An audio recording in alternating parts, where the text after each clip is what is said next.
तो दोस्तों, क्योंकि रिश्तों के भी रूप बदलते हैं कि आज के एपिसोड की शुरुआत वहीं से होती है जहां वृंदा एवी से कहती है कि अगर सच्चे दिल से माफी मांगी जाए तो माफी मिल भी जाती है।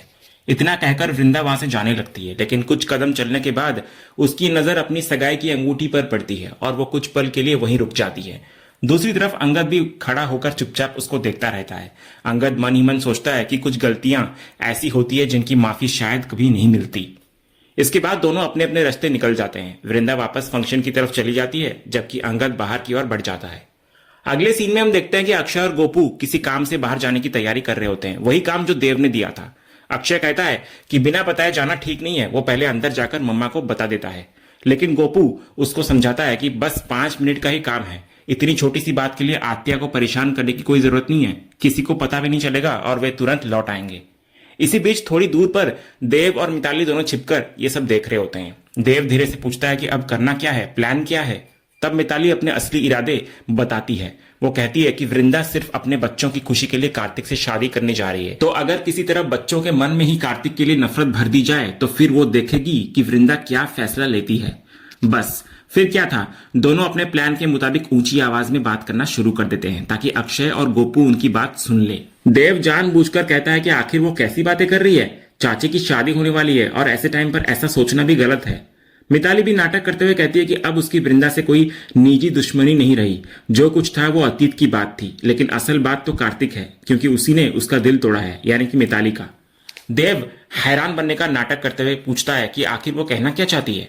तो मिताली कहती है कि इतने टाइम तक कार्तिक ने उसके साथ रिश्ता रखा, बड़े बड़े वादे किए, शादी तक की बातें की, लेकिन जैसे ही उसकी लाइफ में वृंदा आई उसने ऐसे मुंह मोड़ लिया जैसे वो उसे जानता तक ना हो। देव फिर जानबूझकर कहता है कि उसे तो कभी ऐसा लगा ही नहीं कि दोनों के बीच ऐसा कोई रिश्ता था। मिताली कहती है उसे भी पता है कि कोई यकीन नहीं करेगा, लेकिन उसने उस दिन वृंदा का अपमान भी सिर्फ इसलिए किया था ताकि कार्तिक को अपनी गलती का एहसास हो जाए और वो उसे अपना ले। लेकिन कार्तिक ने तो उसकी तरफ पलटकर देखा तक नहीं। वो गुस्से में कहती है कि जिसने उसके साथ ऐसा किया है वो एक दिन वृंदा के साथ भी यही करेगा। कार्तिक कभी किसी का सगा नहीं हो सकता। उधर गोपू और अक्षय उसी तरफ बढ़ रहे होते हैं। तभी देव अचानक रुक जाता है और जोर से कहता है कि अरे, मैं तो अपना फोन अंदर ही भूल गया। इसी बहाने दोनों फिर से बातें करने शुरू करते हैं। देव पूछता है इधर कि क्या सच में उसको लगता है कि कार्तिक ऐसा कर सकता है। मिताली पूरे विश्वास के साथ कहती है कि बिल्कुल करेगा, आखिर वो इतना बड़ा बिजनेसमैन है जिसके आसपास हर वक्त दर्जनों लड़कियां रहती हैं, और वो आखिर 2 बच्चों की मां और तलाकशुदा औरत के साथ कब तक रहेगा। मिताली आगे जहर घोलते हुए कहती है कि उसे अंगद और वृंदा के बीच क्या हुआ ये नहीं पता, लेकिन उसे हमेशा यही लगा कि गलती वृंदा की ही रही होगी। अंगद तो उससे बहुत प्यार करता था, शायद उसी कारण भगवान आज उससे बदला ले रहे हैं। पहले अंगद ने उसे छोड़ा और अब कार्तिक भी एक दिन उसको धोखा देगा। इतनी देर में देव देख लेता है कि अक्षय और गोपू वहां से निकल चुके होते हैं। वो तुरंत कहता है मिताली से कि अब रहने दो, पूरी एक्टिंग बेकार चली गई, किसी ने कुछ सुना ही नहीं। मिताली भी झुंझुलाकर कहती है कि इस बार तो प्लान काम नहीं आया, लेकिन अगली बार जरूर कुछ करेगी वो।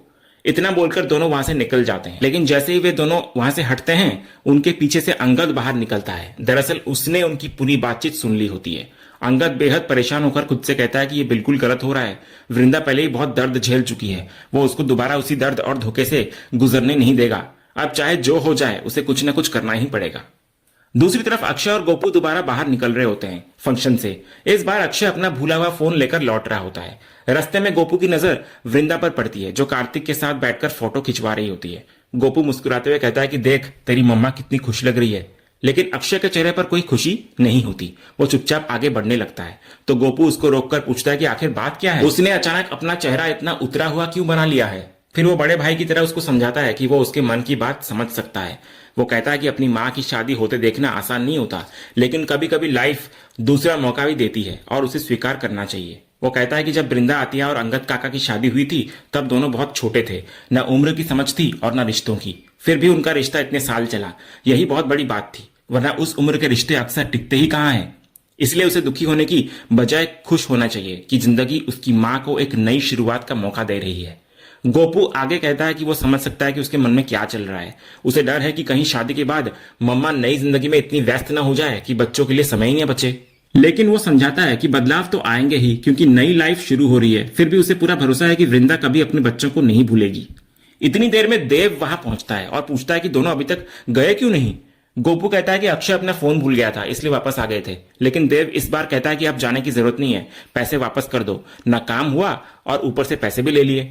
गोपू बिना बहस किए पैसे वापस कर देता है, फिर हंसते हुए पूछता है कि अब आपकी झुर्रियों का क्या होगा। इस पर देव कहता है कि उसकी चिंता वो ना करे, एक बार चेहरे को बर्फ वाले पानी में डुबो देगा, फिर स्किन एकदम परफेक्ट हो जाएगी उसकी। अगले सीन में हम देखते हैं कि जहां अंगद मिताली और देव की बातें सुनने के बाद सोच में पड़ जाता है। वो खुद से कहता है कि अगर सच में कार्तिक धोखेबाज निकला तो ये बहुत गलत होगा।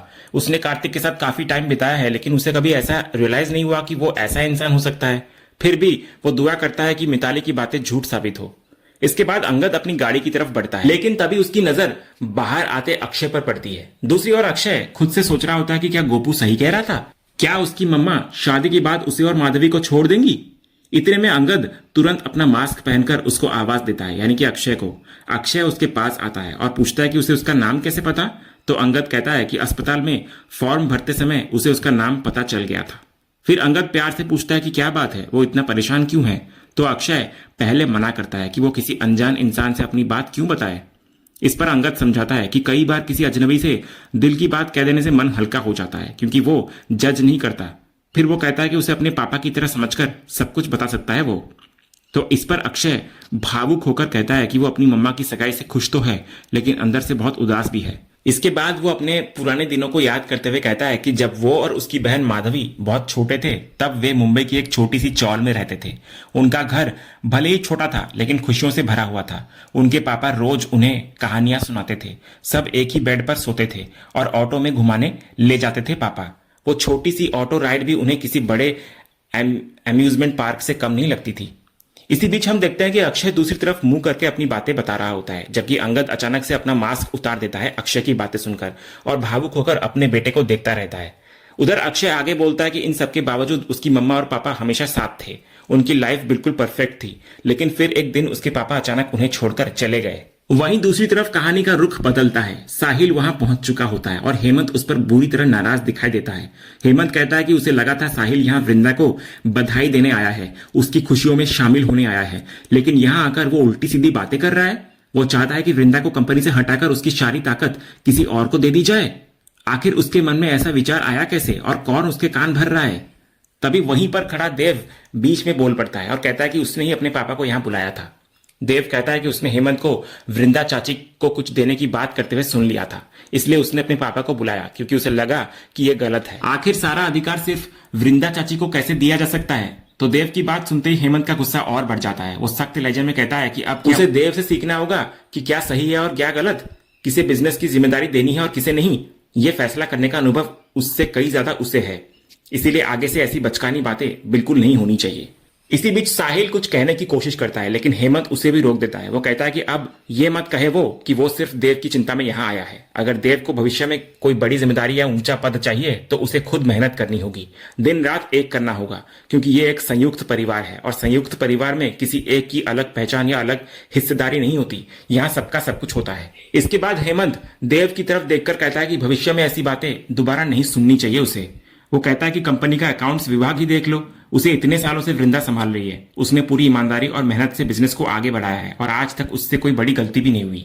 फिर हेमंत साहिल को याद दिलाता है कि उनका जमशेदपुर वाला बिजनेस शुरू से ही घाटे में चल रहा था, लेकिन वृंदा ने दिन रात मेहनत करके उसे संभाला और आज वही कंपनी सबसे ज्यादा मुनाफा कमाने वाली यूनिट्स में शामिल हो चुकी है। यह सिर्फ वृंदा की मेहनत की वजह से हुआ है। इसके बाद हेमंत साफ शब्दों में कहता है कि वो किसी भी कीमत पर वृंदा को उसकी जगह से नहीं हटाएगा।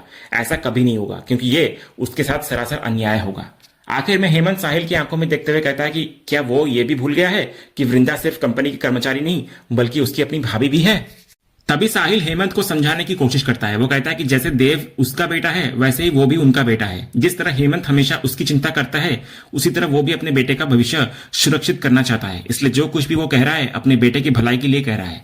इसके बाद देव भी अपने पिता का साथ देता है। वो कहता है कि ऐसा नहीं है कि वो काम नहीं कर रहा, वो पूरी मेहनत कर रहा है, लेकिन बदले में उसे क्या मिल रहा है। सब लोग संयुक्त परिवार की बातें तो करते हैं, लेकिन हकीकत में उसे ऐसा लगता है कि इस परिवार और बिजनेस में उसका कोई हिस्सा ही नहीं है।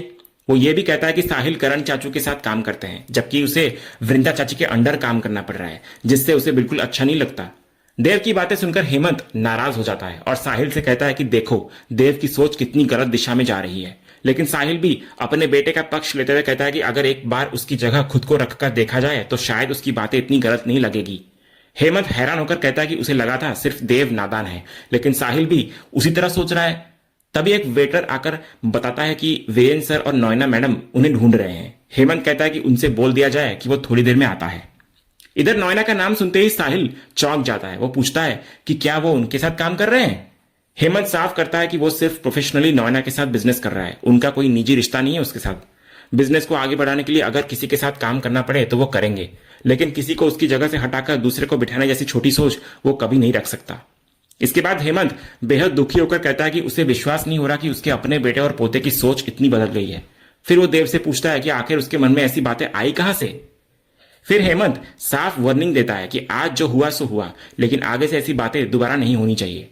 आखिर में हेमंत कहता है कि अब इस मुद्दे पर कोई बहस नहीं होगी, सब बाहर चलकर वृंदा को उसकी सगाई की बधाई देंगे। लेकिन साहिल मना कर देता है। वो कहता है कि उसे एक जरूरी काम से अभी निकलना होगा, हालांकि वो जल्द वापस आने का वादा करता है। इतना बोलकर साहिल वहां से निकल जाता है और देव भी उसके पीछे पीछे निकल जाता है।